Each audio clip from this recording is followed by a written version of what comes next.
салом бинандагони хабар-тинҷӣ.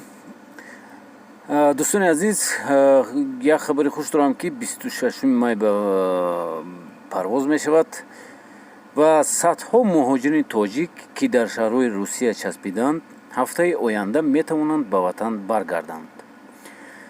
ширкати ҳавопаймоии Урал рӯзи 26 май ду парвози содиротӣ барои расонидани шаҳрвандони Русия ба ватанро ба нақша гирифтааст.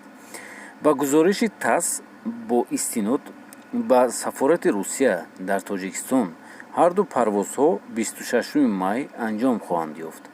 субҳи имрӯз яке аз ҳавопаймоҳои Урал Airlines бо хатсайри Екатеринбург Душанбе, Красноярск ва шом парвози дуюмро дар масири Красноярск Душанбе Екатеринбург иҷро хоҳад кард. баъзе аз манбаъҳо истинод намекунанд ки ширкати ҳавопаймоӣ муҳоҷирони меҳнатии тоҷикро ба хона низ бармегардонад. аммо на ҳавопаймои Урал ва на намояндагии дипломатии Русия дар Тоҷикистон бозгашти муҳоҷирони тоҷикро аз ватанашон аз Екатеринбург ва Красноярск эълон накарданд. дӯстони азиз, ин буд видеои имрӯзаи мо, лекин мо ҳама медонем ки ҳозир мо ҳамун як фикрро дорем ки чӣ хел Тоҷикистон равем ба самолёт.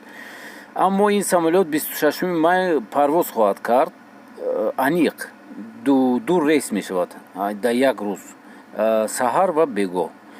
шумо метавонед срочно телефон кунед ба куҷое ки ҳастед. масалан дар Екатеринбург бошед, шумо метавонед дар посольствои Тоҷикистон телефон кунед, срочно телефон кунед, фаҳмед. агар ҳама хел бошад, агар гиранд, шумо метавонед бору анҷоматонро гиред ва ба аэропорт равед. танҳо метавонед таксия гиред, равед, тамом, мепаред Тоҷикистон. ҳатман нависед ки рақами телефони дар кор бошад, ани посольство мо менависем дар таги описания.